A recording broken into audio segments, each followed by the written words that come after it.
You are watching Grace Television.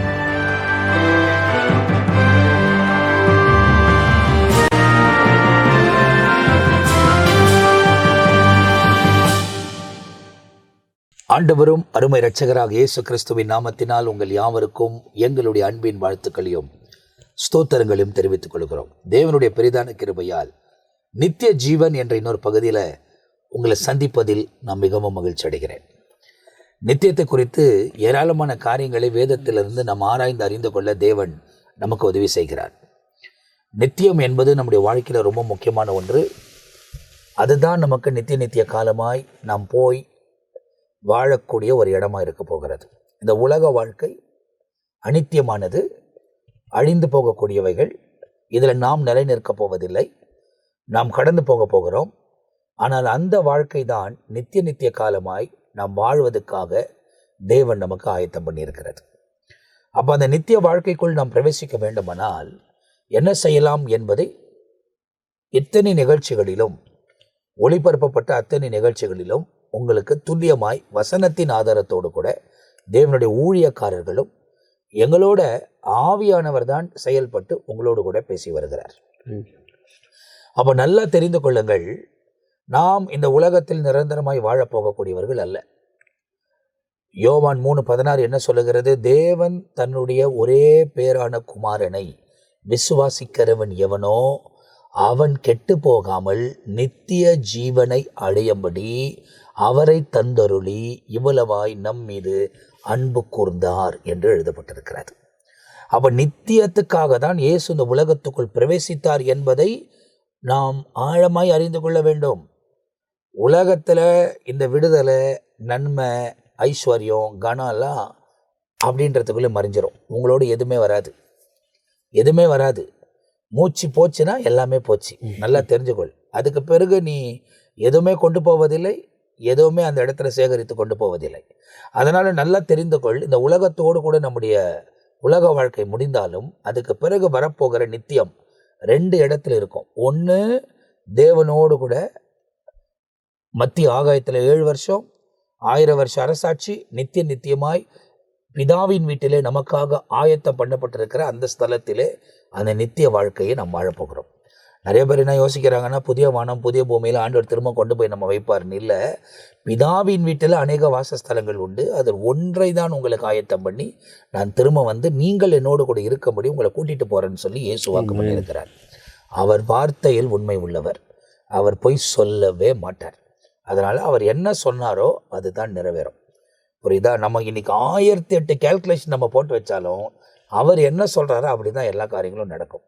அப்போ நல்லா தெரிந்து கொள்ளுங்கள், ஒவ்வொரு காரியத்திலும் தேவனை விசுவாசித்து பின்பற்றுவதற்கு நம்ம அர்ப்பணிக்கணும். தேவனுக்கு பிரியமில்லாத காரியத்தை செய்து வாழ்ந்து கொண்டிருப்பார்களானால் அவர்களுக்கு ஆக்கினி தீர்ப்பு என்பதை பைபிளில் சொல்லப்பட்டிருக்கிறது. அவர்கள் அழுகையும் பருக்கடிப்பும் நிறைந்த இடத்தில் தள்ளப்பட்டு நித்தியமாய் அந்த இடத்துல அவர்கள் வேதனைப்பட்டு வாழ்வார்கள் என்பதாக வேதத்தில் எழுதப்பட்டிருக்கிறது. அப்போ இந்த உலகத்தின் முடிவும் அவருடைய வருகையும், அவர் வருகை முதல் இருக்க போகுது. அதுக்கு பிறகு 1007 வருஷத்துக்கு பிறகுதான் உலகத்துக்கு முடிவு வரப்போகுது. 7 வருஷம் ஆட்டுக்குட்டியின் கல்யாணம், உபத்திரவ காலம், அதுக்கு பிறகு 1000 வருஷம் அரசாட்சி, அதுக்கு பிறகுதான் இந்த பூமிக்கு ஒரு முடிவு. அதுக்கு பிறகு நாம் நித்தியத்துக்குள்ளே பிரவேசிக்க போகிறோம். அப்போ நல்லா தெரிந்து கொள்ளுங்கள், அதுதான் இயேசு சொல்றாரு, முடிவு உடனே வராது அப்படின்னு சொல்றதுக்கு அர்த்தம் என்ன அப்படின்னு சொன்னாக்கா, அவர் ஒருவேளை மத்திய ஆகாயத்தில் வந்து திருசபை ஆகிய நம்ம எடுத்துக்கொண்டப்பட்ட பிறகு 1007 வருஷம் எக்ஸாக்டாக அந்த டைம்லேருந்து நீங்கள் கணக்கு வச்சுங்க, 1007 வருஷம் இந்த பூமியும் வானமும் இருக்கும். அதுக்கு பிறகு தான் எல்லாம் அழிக்கப்படும். அதனால் நல்லா புரிந்து கொள்ளுங்கள், ரொம்ப சமீபத்தில் நாம் பிரயாணப்பட்டு கொண்டிருக்கிறோம். எல்லா காரியமும் நம்முடைய கண்களுக்கு முன்னே நம்முடைய காலத்தில் நிறைவேறி வருகிறது. ஒன்றும் பண்ண முடியாது. நான் சொல்கிற ஒன்றுமே பண்ண முடியாது. நம்ம அதை கோத்ரூ தான் பண்ணோம். அதனால் இந்த காலத்தில் ரொம்ப விழிப்பாய் வசனத்தை கவனித்து வசனத்துக்கு ஏற்ற மாதிரி உங்கள் வாழ்க்கையை அர்ப்பணித்து நீங்கள் நடக்கும்போது பரிசுத்த ஆவியானவர் உங்கள் வாழ்க்கையில் மேன்மையான காரியங்களை செய்வதற்கு அவர் உண்மை உள்ள தேவனாக இருக்கிறார். இந்த நிகழ்ச்சியில் நம்ம மத்தியில் பாஸ்டர் டேவிட் லிவிங்ஸ்டன் அவங்க வந்திருக்கிறாங்க. அவங்களை நாங்கள் வரவேற்கிறோம். உண்மையிலே என்ன, நாங்கள் பாஸ்டர் உங்களோட உட்காந்து பேசுறோம் அப்படின்னாக்கா வசனத்தின் நிறைய காரியத்தை ஆராய்வதற்கு ஆவியானவர் உதவி செய்கிறார். அவர்களுக்கும் அது பிரயோஜனமா இருக்குது, ஆசீர்வாதமா இருக்குது. ஏன்னா இந்த நாட்களில எல்லாரும் வசனத்தில் தேறினவர்கள் அல்ல. நிறைய பேர் ஊழியம் செய்யறாங்க, ஒரு குறிப்பிட்ட வசனத்தை வைத்து அவர்கள் செய்தி கொடுத்து விட்டு போய் விடுகிறார்கள். அதோடைய முழு சாராம்சமோ அதோடைய முழு சம்பவமோ அறிந்து கொள்வதுக்கு அவர்களுக்கு நேரம் இல்லை அப்படின்னு சொல்றாங்க. அது சாத்தானின் தந்திரம். ஏன்னா நமக்கு ஆண்டவர் சொல்லியிருக்கிற விஷயமே இரவும் பகலும் இதுல தியானமா இருக்கிற மனுஷன், வேதத்தில் தியானமா இருக்கிற மனுஷன் பாக்கியவான். அப்போ இது இரவும் பகலும் வாசித்தால் தான் பாக்கியவானா இருக்க முடியுமானால் அதை வாசித்து தான் நாங்கள். இன்னைக்கு என்ன பண்றாங்க, இத்த விட்டுறாங்க, விட்டுட்டு உலகத்துல சொந்த திறமையை நம்பி, அவங்களுக்கு தெரிஞ்ச அறிவை நம்பி, அவங்க பலத்தை நம்பி, அவங்க போய் நம்ம ஜெபம் பண்ணா நமக்கு அந்த இடத்துல காணி கொடுத்துருவாங்க, நம்ம இந்த இடத்துல போய் சுவிசேஷ அறிவிச்சோம்னா நமக்கு தேவைகள் சந்திக்கப்படும். அந்த மாதிரி மோட்டிவேஷன்ல நிறைய பேர் புறப்பட்டு தேவனை விட்டு விலகி தேவனுக்காய் வாழுகிறோம் என்ற ஒரு யோசனையில தேவனே விட்டு விலகி வாழக்கூடிய ஒரு தன்மையை நம்ம பார்க்கிறோம். ஆனா இரவும் பகலும் வசனத்துல வாசிப்பது தான் நமக்கு பாக்கியம். ஊழியக்காரங்களை கர்த்தர் அதுக்கு தான் அழைச்சிருக்கிறாரு. நம்ம லாஸ்ட் டைம் கூட நீங்க சொன்னீங்க, அதாவது வேதத்தை வசனத்தை ஆராய்ந்து பாருங்கள், அதனால் நித்திய ஜீவன் உண்டு. சோ அது என்னை குறித்து சாட்சி கொடுதுன்னு ஆண்டவர் இயேசு சொல்லிக்கிறாரு. அப்போ எவ்வளவு தூரம் வேதத்தை நம்ம ஆராய்ந்து பாக்குறோமோ, ஒரு பக்கம் நம்ம பலன் அடைகிறோம், இன்னொரு பக்கம் மற்றவர்களையும் பலப்படுத்த கண்டிப்பா. ரெண்டாவது புதிய வெளிப்பாடுதல் நமக்கு வருகிறது. அது நியூ ரெவலேஷன், ஆண்டவர் புது தாட்ஸ் கொடுக்குறாரு. அது எப்போன்னா காத்திருக்கும் போது தான். அட்லீஸ்ட் ஒரு 1 hour ப்ரேயர் பண்ணிட்டு 1 hour நம்ம உட்காந்து வேதத்தை ஆராய்ந்து போது ஆவியானவர் அதுக்கு ஏற்ற வாசனங்களை, அதுதான் இப்ப எப்படின்னா அவங்கவுங்க ஸ்பெண்ட் பண்ற டைமுக்கு ஏத்த வெளிப்பாடுகளை தேவன் தரார். உண்மைதான். அதே இப்ப நம்ம என்ன பண்றோம், ஒரு செய்தி கொடுக்கணும் அப்படின்னா ஒரு 1 மணி நேரமோ 2 மணி நேரமோ, சம்டைம்ஸ் 7-8 மணி நேரம் கூட ஆகுது. சில காரியங்களை அறிந்து கொள்வதற்கு மணிக்கணக்காகுது. அதாவது வசனத்தை நம்ம ஆராய்கிற எவ்வளவு அளவுக்கு ஆராய்கிறோமோ அவ்வளவு வெளிப்பாடுகளை தேவன் நமக்கு கொடுக்க ஆயத்தமா இருக்கிறார். அப்ப நம்ம டைம் ஸ்பெண்ட் பண்ண வேண்டிய ஒரு சூழ்நிலை இருக்கிறோம். அதாவது நித்திய ஜீவனுக்குள்ளே நாம் பிரவேசிக்க வேண்டுமானாலே வசனத்தை பின்பற்ற வேண்டும். வசனத்தை பின்பற்ற வேண்டுமானால் இன்னைக்கு இருக்கிற காலகட்டத்துல யூடியூப், அதுக்கப்புறமா கூகுள், அதுக்கப்புறமா சாட் ஜிபிடின்னு ஒன்று இருக்கு. அப்போ இதெல்லாம் கேட்டு என்ன பண்றாங்கன்னா ரெஃபரன்ஸ் எடுத்துன்னு போயிட்டு பேசிட்டு வந்துடுறாங்க. புரியுதுங்களா? அது ஜனங்களுக்கு கேட்கறதுக்கு நல்லா இருக்கும். ஆவியானவர் கிரியை செய்ய, ஆவியானவர் எங்க கிரியை செய்யறாருனாக்கா அவர் சொல்றத பேசணும். அவர் என்ன உணர்த்துறாரோ அதை தான் கொண்டு போகணும். அந்த மாதிரி பக்குவத்தில் எத்தனை ஊழியக்காரங்க இருக்கிறாங்கன்றது நமக்கு தெரியாது. சில பேர் எல்லாம் நான் பார்க்கும்போது ஆயத்தம் பண்ணி வச்சிருக்கிற ஒரு 10-20 மெசேஜ், அதுவே அவங்க இவ்வளவு நாள் கடந்து வந்துட்டாங்க. ஏன்னா அவங்க சொல்றது என்னன்னா, இந்த இடத்துல புதுசா போகும்போது அவங்க இதை கேட்டிருக்க மாட்டாங்க, இதை கேட்டிருக்க மாட்டாங்க. இவங்க யார் அதெல்லாம் முடிவு பண்றதுக்கு? நீங்க சொல்லும்போது பால் யாங்கிச்சா சொன்னது எனக்கு ஞாபகம் வருதுங்க. அவரு சண்டே வாசனம் வரணும் அப்படின்றதுக்காகவே ஃப்ரைடே ஆல் நைட் ப்ரேயர் நடத்து வரலாம். ஃப்ரைடே எல்லாம் இரவெல்லாம் ஜெபம் முடிச்சிட்ட பிறகு கொஞ்சம் ரெஸ்ட் எடுத்துட்டு சனிக்கிழமை அவங்க அங்கே சவுத் கொரியாவில் மவுண்டன் ப்ரேயர் ஒரு இடம் இருக்காங்க, ப்ரேயர் மவுண்டன். அங்கே போய் அதிகமாக ஆண்டவர்கிட்ட காத்துன்னு இருப்பாராம். ஆண்டவரே நாளைக்கு மன்னாவை கொடுக்கணும் சபைக்கு, give me a fresh word Lord. அது ஒரு ஃப்ராக்ரண்டாக கூட இருக்கட்டும், ஒரு வார்த்தையாக கூட இருக்கட்டும், அதை வச்சு நான் என்ன பண்ணுறேன், மெசேஜ் ப்ரிப்பேர் பண்ணுறேன். But speak a 1 word also அப்படின்னு 1 மணி மட்டும் மத்தியானத்தில் அவர் ஜெபம் பண்ணினே இருப்பாங்களாம்.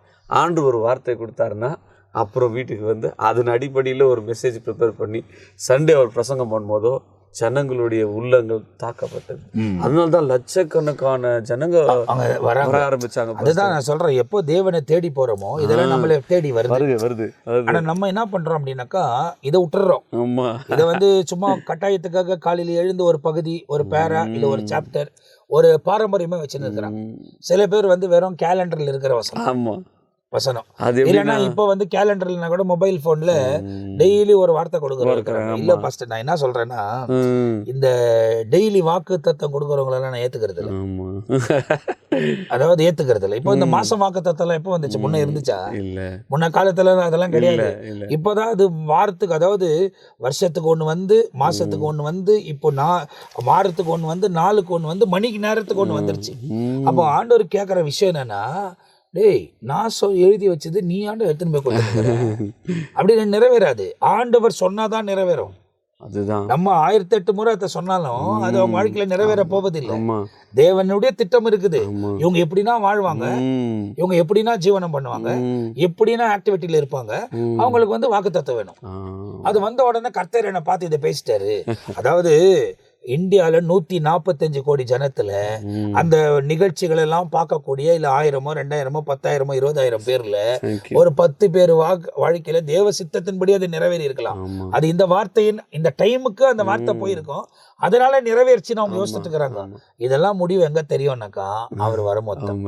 அதுக்கு அவர் 2 இது டிஃபரன்ஷியேட் பண்றாரு பாஸ்டர். என்னன்றா full Bible is a word of God, ஆனா ரேமா வேர்ட் ஆஃப் காட் இருக்குன்றார். அது என்னன்னா அந்த நாளுக்கு அல்லது காத்திருந்து ஜெபிக்கும் போது அந்த ஃப்ரெஷ் வேர்டு கொடுக்குறாங்க ஆண்டவர். அது ஆவியானவர் பேசுற வார்த்தை, அது சபைக்கு ஆவியானவர் கொடுக்குற வார்த்தை. அதான் அவர் என்னன்றாரு, ரேமா வேர்ட் ஆஃப் காட் அப்படின்றார். அப்போ அந்த வார்த்தை எப்போ வருதுங்களோ அதுல நிச்சயமா சுகம் உண்டு, ஆத்துமாக்கள் டச் ஆவாங்க. ஸோ எல்லா வசனத்தை எடுத்து பேசலாம், பட் அந்த ஆவியானவர் பேசுற சத்தத்தை கேட்டு அதை சொல்லும் போதுதான் அது கிரியை நடப்பிக்கக்கூடிய, அதான் ரேமா வேர்ட் ஆஃப் காட் அப்படின்ற. அப்போ இன்னைக்கு அது நான் கூட அதை கற்றுக்கினேன். அப்போ அதுல இருந்து நானும் சனிக்கிழமைனா ஒரு நைட் ப்ரேயர்ல அதிகமான நேரம் ஏன் காத்திருக்க ஆரம்பிச்சுன்னா எனக்கு ஒரு வார்த்தை சொல்ல ஆண்டுங்கிறேன். ஏன்னா முழு பைபிளும் அது தேவ வார்த்தை தான், but when it comes from the spirit of God, அது பிதாவுடைய மனதில் இருக்கிறத இயேசு கிறிஸ்துவானவருடைய இருதயத்தில் என்ன இருக்குதோ அது ஆவியானவர் வெளிப்படுத்தும் போது, அதாவது அதில் ஒரு விஷயம் இதில் நான் இன்னொன்று டிஃப்ரென்ஷியேட் பண்ணுறேன் பாருங்க. அது வந்து அவங்க ஐக்கியத்தை பொறுத்து, தேவனோடு கூட இருக்கிற ஐக்கியத்தை பொறுத்து. அதாவது நம்ம வந்து ஒரு குறிப்பிட்ட டைம், இப்போ என்னுடைய லைஃப் ஸ்டைல நீங்க பாத்தீங்கன்னா நான் ஆண்டவருக்கு வந்து இந்த டைம் எல்லாம் குறிப்பிடுறது இல்லை, இந்த டைம் தான் உட்காருவேன் அந்த டைம் தான் உட்காருவேன் இல்லை. எவ்ரி டைம் இஸ் யார் time, every time is your time. என்னுடைய இறுதி எப்போதும் உம்மோடு இணைக்கப்பட்டிருக்கு. நீங்க பேசுகிற வார்த்தை என்னுடைய கரத்தில் இருக்குது. அப்போ இதை நான் என்ன செய்யணும்ன்றது நீங்க சொல்ற மாதிரி நான் பேசிட்டு போறேன். நீங்க ஏற்கனவே பேசி வச்ச வார்த்தை, நீங்க ஏற்கனவே சொல்லிட்டீங்க, நான் ஒன்னும் புதுசா ரீரைட் பண்ண போறது. நீங்க சொன்ன வார்த்தையை எடுத்து அவங்களுக்கு நான் போதிக்கணும், அதுக்கேற்ற ஞானத்தை கொடுங்க, அதுக்கேற்ற கிருபையை தாங்க. அப்போ ஆவியானவர் ஹேண்டில் பண்றாரு. அப்போ அவங்களுக்கு ஏற்ற மாதிரி, இப்போ ஃப்ரெண்ட்ஸ்ல வந்து பெஸ்ட் ஃப்ரெண்ட்ஸ் இருப்பாங்க, நார்மல் ஃப்ரெண்ட்ஸ் இருப்பாங்க, எல்லாரும் ஒரு குழுவில் இருந்தாலும் அதுல ரொம்ப சமீபமா இருக்கிறவங்க சில பேர் இருப்பாங்க. அவங்க கிட்ட சில பேர் கிட்ட பேசணும்னு அவசியம் இல்லை, அவங்க நம்ம அசைவிலேயே தெரிஞ்சுப்பாங்க. நம்ம என்ன யோசிக்கிறோம், சில விஷயத்த பேசும்போது சைலண்டா இருந்தாலே அவங்க புரிஞ்சுக்குவாங்க உடனே ஏன் சைலண்டா இருக்கிறாங்க அப்படின்ட்டு. அதனால தான் போன முறை நான் நித்திய ஜீவன் நிகழ்ச்சியில, ஏன்னா நம்ம 2 பேரும் உட்காந்து பேசுறதுக்கு நேரம் கிடைக்கல, நித்திய ஜீவன் நிகழ்ச்சியில நான் ஒரு சம்பவத்தை எடுத்தேன். என்ன எடுத்தேன் அப்படின்னா, ஆண்டவர் சொல்ற விஷயம் தான். யோவான்ல 15ஆம் அதிகாரத்துல அங்க வந்து ஆண்டவர் சொல்றாரு, 16ஆம் வசனம், நீங்கள் என்னை தெரிந்து கொள்ளவில்லை, நான் உங்களை தெரிந்து கொண்டேன். நீங்கள் என் நாமத்தினால பிதாவை கேட்டுக்கொள்வது எதுவோ அதை அவர் உங்களுக்கு கொடுக்கத்தக்கதாக. 15ஆம் வசனம் வாசிப்போம். இனி நான் உங்களை ஊழியக்காரன் என்று சொல்லுகிறதில்லை, ஊழியக்காரன் தன் எஜமான் செய்கிறதை அறிய மாட்டான். நான் உங்களை சிநேகிதர் என்றேன், ஏனெனில் என் பிதாவிடத்தில் நான் கேள்விப்பட்ட எல்லாவற்றையும் உங்களுக்கு அறிவித்தேன். அப்போ ஊழியக்காரனுடைய ப்ரமோஷன் எங்க அப்படின்னா, சிநேகிதன், ஃப்ரெண்ட். ஆபிரகாமை பார்த்து ஆண்டவர் ஃப்ரெண்ட், மோசேயை பார்த்து சொல்றாரு நான் ஏன் அவங்கள நம்ம ஆபிரகாம் மோசே யூதாஸை பார்த்து சிநேகிதனே. சிநேகிதனே, ஏன்னா எல்லாத்தையும் நான் உனக்கு சொன்னேன், எல்லாத்தையும் உனக்கு நான் சொன்னேன், என் கூடவே இந்த எல்லாத்தையும் தெரிந்துக்கிட்டேன். அதாவது பாசிட்டிவ் கேரக்டர்ஸும் இருக்கு, நெகட்டிவ் கேரக்டர்ஸ் இருக்கு பைபிள்ல. ஆனா நம்ம இப்ப வந்து இந்த பிஷப், ரெவரண்ட், போப்பு அந்த மாதிரி பதவியோட ஃப்ரெண்டா இருக்கணும். உண்மைதாங்க. ஸ்பிரிட் ஆஃப் காடோட ஃப்ரெண்டா இருக்கணும்னா எல்லா அல்டிமேட் ஃபெலோஷிப், அல்டிமேட் ரிலேஷன், ஆண்டவர் எல்லாவற்றையும் நமக்கு சொல்லி கொடுப்பாரு. சோ ஒரு ஃப்ரெண்ட் வந்து எங்க போனோம், எங்க செய்யணும், புகழ்ச்சிக்காக எதுவும் செய்ய மாட்டான், உயிரை கொடுத்துருவான்.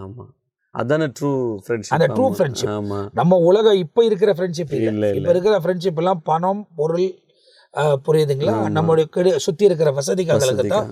ஆனா எல்லாரும் அப்படி இல்ல, ஒரு சிலர் அதுலயும் உண்மையா இருக்கிறவங்க இருக்கிறாங்க. பட் பெரும்பாலும் மெஜாரிட்டி வந்து வெறும் உலக ஆசைகளுக்காக தான் ஃப்ரெண்ட்ஸா இருக்கிறாங்க, புரியுதுங்களா. ஆனா ஒரு சிலர் அதுலதான் இம்பார்ட்டன்டா நல்லா அந்த ஃப்ரெண்ட்ஷிப்பை மீன் பண்ணி நடக்கிறாங்க.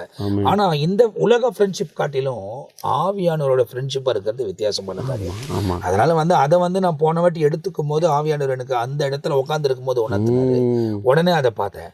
அதுக்கு முன்ன வர வசனத்தை நீங்க வாசித்தாலும் 14ஆம் வசனமும் அங்க ரொம்ப அழகா சொல்லிட்டு பாருங்க. அதே இதுல 14ஆம் வசனமும் 15, 14 என்ன, நான் உங்களுக்கு கற்பிக்கிற யாவையும் நீங்கள் செய்வீர்களானால் என் சிநேகிதர் சிநேகிதராக இருப்பீர்கள்.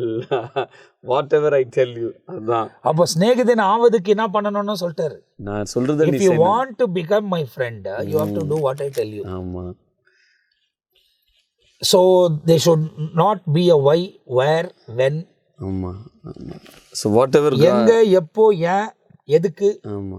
என் வாழ்க்கையில் ஆண்டவர் என்ன சொல்றாரோ அதனால அவர் சொல்லணும், நம்ம செஞ்சுக்கிட்டு இருக்கணும். இது எடுத்தான். அப்ப அந்த மாதிரி இந்த காலத்துல இந்த நித்திய வாழ்க்கைக்குள்ள போக வேண்டுமானால் தேவனோடு கூட எவ்வளவு நெருங்கி வாழறோமோ அவ்வளவு நெருங்கி வாழ வேண்டிய ஒரு கட்டாயத்தில் இருக்கிறோம். நம்ம உலகத்தின் மீது நேசிக்கிறோம், உலக ஜனங்கள் எல்லாம் மீட்கப்படணும்னு விரும்புறோம். இப்ப இன்னொன்னு கேட்பேன், இன்னொன்னு என்ன கேட்பேன்னா, சபைகளுக்கு சில பேர் சொல்லுவாங்க ஆத்துமாக்களை தாங்க, ஆத்துமாக்களை தாங்கன்னுவாங்க. நான் தானே ஆத்துமாக்களுக்காக ஜெபம் பண்ணாதீங்க, மனுஷர்களுக்காக ஜெபம் பண்ணுங்க. மனுஷரை கேளுங்க. உலகத்தில் இருக்க வைக்கும் அவங்க மனுஷர்கள், அவங்க மரிச்சாதான் ஆத்மா. சோ அவங்களுக்குள்ள இருக்கிற ஆத்மா மீட்புக்காக தான் மனிதர்கள் ஆலயத்துக்கு வர வேண்டும், வர வேண்டும். அப்ப கேட்கக்கூடியவர்கள், நாம் ஆண்டவரே எங்க சபைக்கு மனிதர்களை தாங்க, அநேக ஜனங்கள் வரட்டும் அப்படி கேளுங்க. ஆத்துமாக்களின்னு சொல்லும் போது செத்த பிறகு தான் அது ஆத்மா. அவ சில பேருக்கு நான் வேடிக்கையாக கூட சொல்லியிருக்கிறேன், எத்தனை ஆத்மா வந்து இங்க உட்காந்துக்குதுன்னு தெரியாது. எத்தனை ஆத்மா வந்திருக்குது. இந்த ஆத்மா மீட்புக்காக தான் ஜெபம் பண்றோம். ஆனா வர வேண்டியது யாரு? மனிதர்கள். இந்த மனிதர்கள் முடிவு பண்ணுகிறதை பொறுத்து தான் அந்த ஆத்மா தேவனோட நித்தியத்துக்குள்ள போக போதா இல்ல ஆக்கினி தீர்ப்பு அடைய போதுன்னா முடிவு. அதுக்கு தேவை மனிதர்கள். அப்படி இல்லைன்னா பேதுரு சொல்லியிருப்பாரு, உன்னை ஆத்மாவை பிடிக்கிறவனை மாத்துக்கிறேன்னு சொல்லியிருப்பாரு, உன்னை மனுஷனை பிடிக்கிறவனை மாத்துக்கிறேன் சொன்னா. அது நல்ல ஒரு பாயிண்ட் தாங்க. ஏன்னா நம்ம மனிதர்கள் இவ்வளவு பேர் ரட்சிக்கப்பட்டு வரணும் அப்படின்ட்டு நம்ம ஜெபம் பண்ண ஒரு நல்ல காரியம் தான். பிறகு நம்ம அந்த இது குறித்து தியானித்திருந்தேன் ஃபர்ஸ்ட் உபாக 7ஆம் அதிகாரத்துல. நம்ம அதாவது 7 பேரை குறித்து நம்ம தியானிச்சு வந்தோம். அது சில தொடர்ச்சியா சில காரியங்களை குறித்து நம்ம பார்க்கலாம்.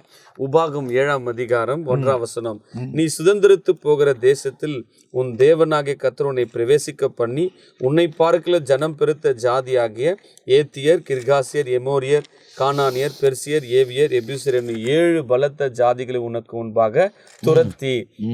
அப்போ இந்த இடத்துல அவங்க நம்ம தியானிச்சுன்னு வந்தோம், நித்திய ஜீவனை நம்ம சுதந்திரித்து கொள்ளணும்னா 7 விதமான அப்டக்கல்ஸ் நம்ம ஜெயிக்க வேண்டியதாக இருக்கிறது.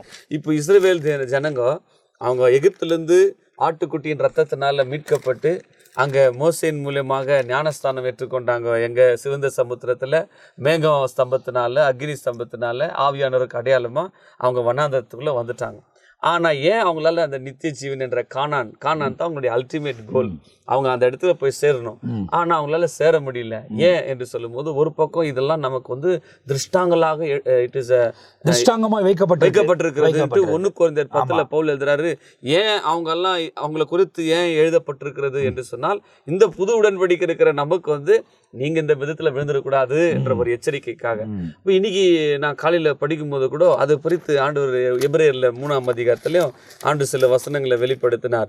இப்ரூஸ் சாப்டர் 3, எபிரேயர் 3ஆம் அதிகாரம் வர்சஸ் 11ல, என்னுடைய இளைப்பாறுதலில் அவர்கள் பிரவேசிப்பதில்லை என்று என்னுடைய கோபத்தில் ஆணையிட்டேன். ஆண்டவர் சொல்லிட்டாருங்களா, அந்த இஸ்ரவேல் ஜனங்க என் இளைப்பாறுதல், அதாவது பாலும் தேனும் ஓடுகிற தேசம், அது ஒரு குறைவில்லாத தேசம். அப்போ நம்ம போகிற பரலோகம் கூட அது ஒரு குறைவில்லாத தேசம். அந்த நித்திய ஜீவனை நாம் பெற்றுக்கொள்ளணும்னா, அதை சுதந்திரித்து கொள்ளணும்னா, ஏன் அவங்களால என்னுடைய இளைப்பாறுதல் அவர்கள் பிரவேசிப்பதில்லைன்ட்டார் ஆண்டவர். அப்போ இந்த எபிரேயர்ல சொல்றாரு, ஏன் அவங்களால பிரவேசிக்க முடியல அப்படின்னா, அதுக்கு முதல் சொல்றாரு 8ஆம் வசனத்துல, வனாந்திரத்திலே கோபம் மூட்டின போது சோதனை நாளில் நடந்தது போல உங்கள் இருதயங்களை கடினப்படுத்தாதிருங்கள். இது குறித்து தான் நம்ம முதல்ல அந்த ஜனமாகி ஏத்தியர் என்று சொன்னால் கடின இருதயம் உள்ளவர்கள் நம்ம பார்த்தோம். அப்போ இந்த கடினம் உள்ள இருதயம் உள்ளவர்களா இருந்தாக்கா நம்ம என்னதான் ரட்சிக்கப்பட்டு ஆண்டவரிடத்துல நம்ம அதாவது பாவ மன்னிப்பாக மீட்பு பெற்றுக்கொண்டோம், இன்னும் இருதயத்தை கடினமா வச்சிருந்தா இளைப்பாறுதல் போக மாட்டாங்க கண்டிப்பா. திருப்பம் அதே எபிரேயர் 3ஆம் அதிகாரத்துல சொல்றாரு 12ஆம் வசனம், ஜீவனுள்ள தேவனை விட்டு விலகுவதுக்கு என அவ்விசுவாசம் உள்ள பொல்லாத இருதயம். பாருங்க இருதயத்துல எத்தனை இருதயம் இருக்கு பாரு. ஃபர்ஸ்ட் இருதயத்தை சொல்றாரு கடின இருதயமா ஆக்கிட்டாங்க. அதனால அவங்க கிட்ட ஆண்டு எவ்வளவு வார்த்தை சொன்னாலும் அவங்க எகிப்து பக்கமே அவங்க இருதயத்தை திருப்பிக்கிறாங்களாம். 2வது சொல்றாரு அவங்க பொல்லாத இருதயமா மாத்திட்டாங்க. திருப்பம் 15ல சொல்றாரு, இன்று அவருடைய சத்தத்தை கேட்பீர்களாகில் கோபம் மூட்டில் நாட்டில் நடந்தது போல உங்க இருதயத்தை கடினப்படுத்தாதிருங்கள். மறுபடியும் சொல்றாரு, டோன்ட் ஹார்டன் யுவர் ஹார்ட்ஸ். அப்ப இஸ்ரவேல் ஜனங்க அந்த வனாந்திரத்திலே அழிக்கப்பட்டதுக்கு ஒரு காரணம் என்னன்னா, their hearts were stubborn, their hearts were hard. அதாவது தற்காலிக தேவைகளுக்காக அவங்க இருதயத்தை கடினப்படுத்துறாங்க. அதுவும் கரெக்ட் தான். பிரசன்ட் எங்களுக்கு இது வேணும், எங்களுக்கு அது வேணும். இப்போ தேவைகள் வந்து ஆண்டு சொன்னாரு, உன் தேவை என்னதென்று பரமபிதா அறிந்திருக்கிறார். அவர்கிட்ட நம்ம கேட்கலாம், ஆண்டவரே இது தேவைக்கு இதுப்பா கொடுங்க இது. ஆனா இஸ்ரவேல் ஜனங்க என்ன பண்ணாங்க, அதை முறுமுறுத்துக்குன்னு அதை வந்து மோசேக்கு விரோதமா ஒரு ரெபிலியன் பண்றாங்க.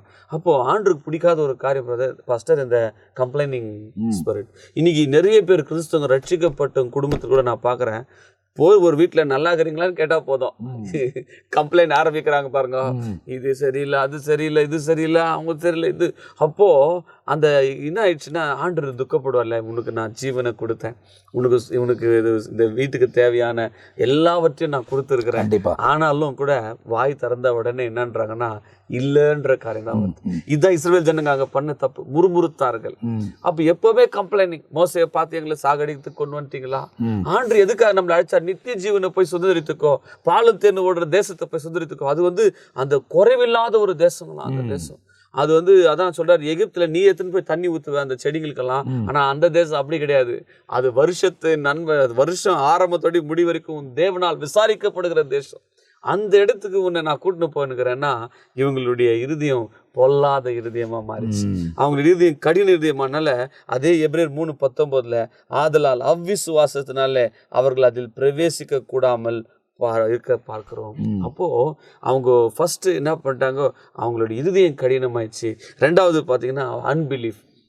அவர் எங்கே மோசம் எங்கே கூட்டின்னு போகிறாரு நம்மளை, இவங்க சொல்லியிருந்தாங்கிறாங்க பாலம் தேசம் எங்கே, இந்த வனாந்திரத்தில். இப்போ நம்ம வாழ்க்கை கூட இது வனாந்திர வாழ்க்கை தான். ஆனால் ஒரு பக்கம் ஆண்டவர் நம்ம கூடுகிறார், மேகஸ்தம்பம் நம்ம கூட இருக்கிறது, அக்னி ஸ்தம்பம் கூட இருக்குது. அது ஏசி மாதிரி அவங்க போகிற இடத்துல எல்லாம் கூட இருந்துச்சுங்க. மன்னாவன்ற வார்த்தையும் இருக்குது, நமக்கு மன்னா இருக்கு, ஜீவ தண்ணீரும் கொடுத்துருக்கிறாரு. எல்லாத்தையும் பெற்றுட்டு பிறகு ஆண்டவரை நம்ம துதிச்சு ஆராதிச்சு அவர் சொல்ற வழியில நம்ம நடக்கணும்னா தான், நடந்தாதான் அந்த நித்திய ஜீவனுக்கு போவோம். ஆனா இஸ்ரவேல் ஜனங்க முறுமுறுத்து பண்ணதுனால இன்னைக்கு இந்த கம்ப்ளைனிங் ஸ்பிரிட்டும் மர்மரிங் ஸ்பிரிட்டும் இன்னைக்கு நிறைய பேரை பிடிச்சிட்டு இருக்கு. அப்போ அவங்க அதான் ஹேவைட்ஸ் உடைய அந்த ஏத்தியர்களை குறித்து நம்ம பார்த்திருந்தோம். அவங்க கடின இருதயம் உள்ளவர்களா அவங்க என்ன பண்ணிட்டாங்களா, இன்னும் ஒரே ஒரு காரியம் சொல்லியிருப்பாரு, அது எபிரேயர் 4 விசுவாசத்தவர்களாகிய நாமும் அந்த இளைப்பாறுதல் பிரவேசிக்கிறோம் அப்படின்னு சொல்லிட்டு 5 சொல்றாரு, அன்றியும் அவர்கள் என்னுடைய இளைப்பாறுதல் பிரவேசிப்பதில்லை என்று அந்த இடத்தில் தானே சொல்லியிருக்கிறார். ஏன் பிரவேசிக்க போயிட்டாங்க அப்படின்னா, அவர்கள் கீழ்ப்படியாமையினாலே அதில் பிரவேசிக்க. எபிரேயர் 4:6 சொல்றாரு, பிகாஸ் ஆஃப் டிஸ்ஒபீடியன்ஸ். அப்போ ஆண்டு சத்தத்தை கேட்ட பிறகு at any cost we must obey the voice of God. கண்டிப்பா. ஸோ நிறைய முறை நம்ம கீழ்ப்படிப்பு, சவுலுடைய ராஜ்யபாரம் போறதுக்கு காரணம் டிஸ்ஒபீடியன்ஸ். அப்போ இஸ்ரவேல் ஜனங்க தேவ சத்தத்தை கேட்டாங்க, சீனாய் மலையிலிருந்து வந்த தேவ சத்தத்தை கேட்டாங்க. மோசே பார்த்து, மோசே நீ எங்களுக்கு சொல்லுங்க, நாங்க வந்து கேட்குறோம், ஏன்னா எங்க தேவன் டைரக்டா பேசுறது வானா அப்படின்னாங்க. இல்ல பயந்துட்டாங்க. அப்போ ஆனா சீனாய் மலையில போய் மோசே வசனத்தை வாங்கிட்டு வரத்துக்குள்ளேயும் அவங்க என்ன பண்ணிட்டாங்க, அந்த விக்கிரகத்தை ஆராதனை பண்ணும். அப்போ கீழ்ப்படியாமை இதெல்லாம் வந்து என்ன செய்யுதுன்னா, முரட்டாட்டம், இதெல்லாம் வந்து அந்த ஈத்தியர்களுடைய சுபாவம். அவங்க கடின இருதயம்னா என்ன பண்ணிட்டாங்க, இந்த பாருங்க பாஸ்டர், சில பேர் இந்த 16, 17, 18 வயசுக்கு பாருங்க, தேர் hearts will be very soft. சுவிசேஷத்தை சொல்ல அன்னைக்கு போயிட்டு நான் ஏசப்பா வருகை பற்றி ஒரு வீட்டில் பிரசங்கம் பண்ணாங்க. ஒரு 17 வயசு பொண்ணு, டிப்ளமா படிக்கிற பொண்ணு, வாரம் சர்ச்சுக்கு ரெகுலராக வர ஆரம்பிச்சா. அப்போ அவங்க அம்மா வந்துட்டுப்பா, நீ 2ஆம் வரைக்கும் சொன்ன ஏசப்பா வாசலண்டையில் வந்திருக்கிறாருன்னு. அணிலேருந்து இந்த பொண்ணுமா, நான் பேப்டிஸ்ட் எடுத்துக்கிறேன், ஆண்டவர் சீக்கிரம் வரப்போறாரு ஆயிட்டோம். So their hearts were humble. அதாவது அவங்க இருதயம் வந்து, இப்போ சாலமோன் படி சொல்றாரு, உன் இருதயம் ஆரம்பத்தில் ரொம்ப லகுவாக இருந்துச்சு, என் வார்த்தைக்கு நீ கீழ்ப்படிஞ்ச. ஆனால் என்ன ஆச்சுன்னா, சில பேருக்கு என்னன்னா, வயசு ஆக கொஞ்சம் நாள்பட இருதயம் கடினமாயிடுச்சு. இல்லை வயசு ஆகுதுன்றதோட செழிப்பு வர அது ஒரு செழிப்பு வர ஆமா, கர்த்தர் வந்து விருத்தி அடைய செய்கிறார். தேவனுக்கு ஏற்ற பிள்ளைகளுக்கு அந்த விருத்தியை உண்டு பண்றார். குறைவில்லாமல் தேவன் நடத்துறார். அந்த குறைவில்லாத தன்மை வந்த உடனே அவங்க இருதயம் கடினப்பட்டு சொந்த இஷ்டத்தின்படி நடக்க ஆரம்பிச்சாங்க. சில சமயத்துல சுச்சுவேஷன்னால கூட அவங்க இருதயம் கடினமாயிடுது. அவங்க சில சமயத்துல இப்போ ஃபேமிலி சர்க்கம்ஸ்டான்சஸ் மூலமா ஹார்ட் அண்ட் இது ஹார்ட் நிறைய இருக்குது. ஃபர்ஸ்ட் அந்த இருதயம் கடினமாகிறதுக்கு மெயினா ஃபேமிலி சர்க்கம்ஸ்டான்சஸ், இப்போ ஹஸ்பண்ட் சரியில்லை, இப்போ எதனா ட்ரிங்க்ஸ்லையோ அதில் இருக்கும்போதோ இவங்க பார்த்து என்ன ஆடுறாங்கோ, அதனால போயிடுறாங்க. பட் அந்த ஆண்டவர்கிட்ட நம்ம ஒரு நாளும் கேட்கணும், Lord give me a humble heart, give me a soft heart. எனக்கு ஒரு தாழ்மையான இருதயத்தை கொடுங்கப்பா, உன் சத்தத்தை கேட்கக்கூடிய இருதயத்தை தாங்கப்பா, எங்கள் இருதயம் ஒரு லகுவாகவே இருக்கட்டும், கடின இருதயம் எனக்கு வேண்டாம்ப்பா. எசேக்கியேல் 36 சொல்றாரு, I will take the stony heart, உங்கள் கடின இருதயத்தை நான் எடுத்துட்டு உங்களுக்கு நான் சதையான இருதயத்தை கொடுக்குறேன். என் நியூ ஸ்பிரிட்டை ஒரு நாள் நம்ம கேட்கணும், Lord fill me with your spirit, lead me, நீங்கள் கைட் பண்ணுங்க, நீங்கள் என்ன நடத்துங்க. ஏன்னா இஸ்ரவேல் ஜனங்க முரட்டாட்டம் பண்ண மாதிரி நான் பண்ணக்கூடாது. என்ன நீங்கள் எனக்கு வசனத்தை கொடுக்குறீங்களோ அதன்படி நான் செய்கிறேன். உங்கள் ஜீவன் இன்னைக்கு நான் செய்ய வேண்டிய வேலையிலும் ஊழியத்திலும் உங்கள் ஜீவன் எனக்குள்ளே இருக்கணும் அப்படின்னு நம்ம கேட்கும்போதும் ஆண்டவர் அங்கே கிரியை செய்கிறார். அப்போ இஸ்ரவேல் ஜனங்கள் அந்த ஏத்தியருடைய சுபாவம் அவங்கள மேற்கொள்ளணும்னா ஃபர்ஸ்ட் அவங்க உள்ளத்தில் இருக்கிற அந்த நம்ம ஸ்பிரிச்சுவல் மீனிங் இட்டடைட்ஸ் என்று சொல்லக்கூடிய heart and heart, wicked heart. அந்த அப்போஸ்தலர்ல கூட நம்ம வாசிக்கும் போது ஒருத்தர் வந்து சொல்றாரு, சீமோன்றவர் வந்து பேதுரு கிட்ட எனக்கு இந்த வரத்தை கொடுங்க, காசு எடுத்து வந்து கொடுக்குறாரு. அப்போ பேதுரு சொல்றாரு, your heart is a wicked heart அப்படின்றார். நம்ம எபிசேயர் என்று சொன்னால் விக்கெட் என்று அர்த்தம். ஸோ ஜெபுசைட்ஸ் அப்படின்றவங்க மீனிங் விக்கெட்னஸ். அதுதான் இப்போ வந்து எங்க ஏத்தியர்கள், கிர்காசியர்கள், கெர்காஸ் என்ன கிளே, அதாவது களிமண்ணை போல சுவாபம், அத உறுதி இல்லாதவர்கள். அதுக்கப்புறமா அமோனைட்ஸ் பார்க்கிறோம். பார்த்தா அந்த பெருமை அரகன்ஸ் உள்ளவர்கள், அவங்க ஆவிக்குரிய வாழ்க்கை வளர்ச்சிக்கு தடை செய்வார்கள். கேனனைட்ஸ் பார்க்கிறோம். அதாவது ஹெவி லோடு, அதாவது அவங்க பாரத்தையே பேசி நிற்பாங்க, அந்த பாரத்தை ஆண்டவர்கிட்ட வைக்க மாட்டாங்கன்னு பார்த்தோம். இப்போ அது வைக்க தான் நம்ம போன முறை பார்த்தோங்க. அதுக்கப்புறமா வந்து இங்க இடத்துல அந்த பெரிசைட்ஸ் இருக்கு. அதுக்கப்புறமா ஜெபுசைட்ஸ். ஆமா, அதுல இந்த பெரிசைட்ஸ் சொல்லி பார்க்கும்போது அன்வால்டு அதாவது சொல்லும்போது, இப்போ ஒரு ஊரை நம்ம பிடிக்கணும்னாக்கா அதுக்கு வாலே இல்லைனாக்கா ஈஸியா பிடிச்சிடலாம் பாஸ்டர். அப்போ எப்பவுமே நம்ம அந்த வால் சொல்றீங்க, அதாவது சுத்தி இருக்கிற ஃபென்ஸ். அப்போ நிறைய பேர் ரட்சிக்கப்பட்டாலும் அவங்களை என்ன பண்ணணும்னா ஆவிக்குரிய பேட்டல்ல போனோம்னா, அதாவது இது பெர்காசியர், இவங்க வந்து பெர்காசியர். ஆமா, பெர்காசியர்கள் அன்வால்டு பீப்புள், அதாவது அல்லது ரூரல் பீப்புள் கூட சொல்றாங்க. இப்போ வால்டு சிட்டிக்கும் அன்வால்டு சிட்டிக்கும் வித்தியாசம் இருக்கு. வால்டு சிட்டில வந்து ப்ரொடெக்ஷன் இருக்கு, அதில் வாசல் வழியா தான் போக முடியும், யார் போறாங்க வராங்கன்றது கண்காணிக்க முடியும். ஆனா அன்வால்டுல வந்து யார் வேணாலும் நுழையலாம், எந்த பக்கம் வேணாலும் நுழையலாம், எந்த பக்கம் வந்து எந்த பக்கம் போறாங்கன்றது உங்களுக்கு தெரியாது. It will not be a protected place. ஆமா, அப்போ நம்ம லைஃப் கூடங்க ஏசப்பா ரத்தம் வந்து ஒரு வால் மாதிரி, வால் ஆஃப் ஃபயர்ன்றாருங்க. என்னை சுத்திரும் அக்னியின் மதிலா இருங்க ஆண்டவரே. ஏன்னா ஒரு நாள் நான் லாஸ்ட் டைம் கூட சொன்னாங்க, we are not in a playground, we are in a battleground. எபேசியர் 6ல சொல்றார் Pavul, put on the armor of God, தேவனுடைய சர்வாயுத வர்க்கத்தை தரித்து கொண்டு எதிரி கிட்ட நம்ம யுத்தம் பண்ணணும். ஏன்னா நீங்க சொல்ல மாதிரி அப்பயே பேசுனீங்க, சாத்தானுக்கு தெரியும் டைம் கொஞ்சம்ட்டு, அதனால எவ்வளவு தூரம் தெரிந்து கொள்ளப்பட்டவர்களும் வஞ்சிக்கிற காலம். அப்போ நம்ம வந்து we should be on alert.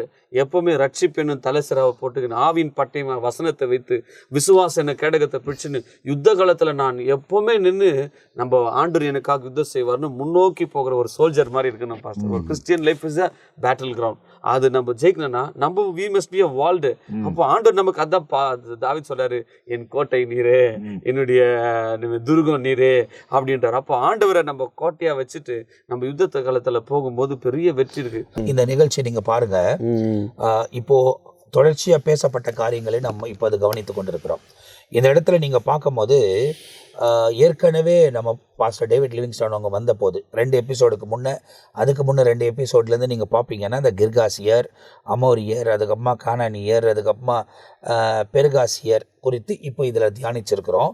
இந்த 7 விதமான காரியங்களை, இந்த 7 விதமான ஜனங்களை ஜெயித்தாதான் அவர்கள் அந்த கானான் தேசத்துக்குள்ளே பிரவேசித்து அந்த வாக்குத்தத்தம் பண்ணப்பட்ட தேசத்துக்குள்ளே பிரவேசிக்க முடியும். அது வந்து உலகத்தில் இருக்கிற கானான் தேசம்.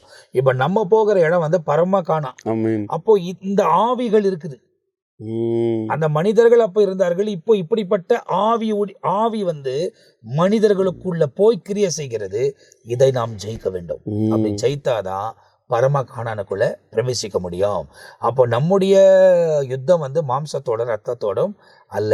அவர்கள் மாம்சத்தோட ரத்தத்தோட போராடினார்கள், நமக்கு அந்த யுத்தம் இல்லை.